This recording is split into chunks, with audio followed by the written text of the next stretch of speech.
আসসালামু আলাইকুম। পৃথিবীর যে যে প্রান্ত থেকে দেখছেন এবং শুনছেন সবাইকে শুভেচ্ছা জানাচ্ছি।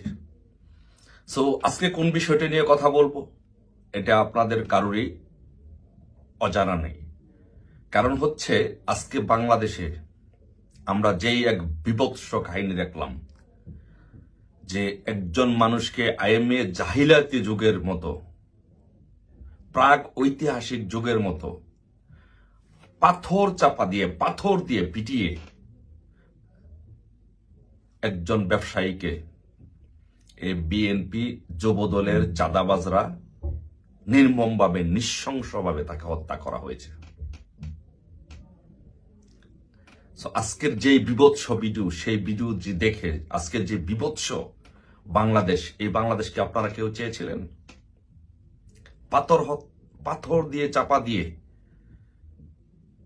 পাথর দিয়ে আঘাত করে একজন মানুষকে হত্যা করা হবে, এটাকে আপনারা কেউ চেয়েছিলেন?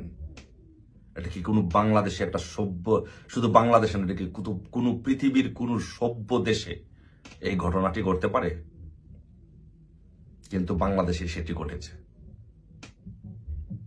এই হলো আজকের বাংলাদেশের আজকে বাস্তবতা। শুধু এটি নয়, আপনারা জানেন যে 5 আগস্টের পরপরই ঢাকা বিশ্ববিদ্যালয়ে একটি ছেলেকে, এই ছেলেটাকে নির্মমভাবে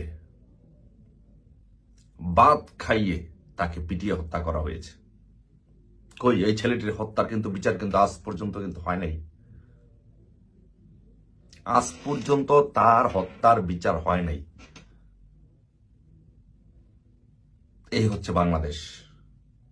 গত 4 মাসে 1250 জন মানুষ বাংলাদেশে খুন হয়েছে। আজকের এই ভিডিওটি ভাইরাল হওয়াতে আপনারা দেখেছেন। যদি ভাইরাল না হতো তাহলে আপনারা কিন্তু এভাবে প্রতিবাদ করতেন না বা সবার নজরে আসতো না। আপনারা জানেন যে অসংখ্য বাংলাদেশে আওয়ামী লীগের নেতাকর্মীদেরকে, যুবলীগ ছাত্রলীগের নেতাকর্মীদেরকে পিটিয়ে হত্যা করে, অপহরণ করে, তাদেরকে গুম করে বিভিন্ন জায়গায় মেরে ফেলে রাখা হচ্ছে। বিভৎসভাবে বাংলাদেশের আওয়ামী লীগের নেতাকর্মীদের হত্যা করছে এই বিএনপি জামাত। গত 4 মাসে শুধু দেখেন 1250 জন মানুষকে তারা খুন করেছে। এটি আজকে বাস্তবতা, এটি আজকে বাংলাদেশের চিত্র। শুধু এটি নয়, দেখেন যে আজকে ঢাকায় আজকে একজন লোককে রাস্তায় ছিনতাই করে, এমনকি তার জুতা জামা কাপড় পর্যন্ত খুলে নেওয়া হয়েছে। কি এক বিভৎস বাংলাদেশ!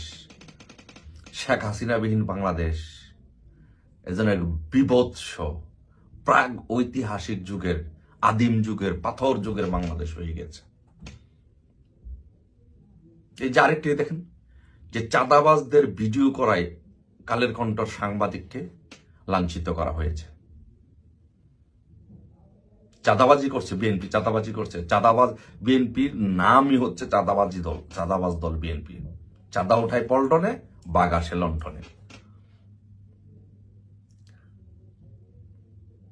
জিয়ার সৈনিক, চাঁদা তোলে দৈনিক।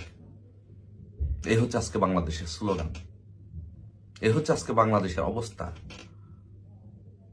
এখন আমার প্রশ্ন হলো, এই যে বিভৎস হত্যাকাণ্ড বাংলাদেশে হচ্ছে, ঢাকা বিশ্ববিদ্যালয়ের একজন ছাত্রকে ভাত খাইয়ে পিটিয়ে হত্যা করা হয়েছে, যুবদলের নেতাকে পিটিয়ে হত্যা করে খালের মধ্যে ফেলে রাখা হয়েছে। আজকে একজন ব্যবসায়ীকে যুবদল নেতারা এইভাবে বিভৎস বাংলাদেশের পৃথিবীর এই সভ্য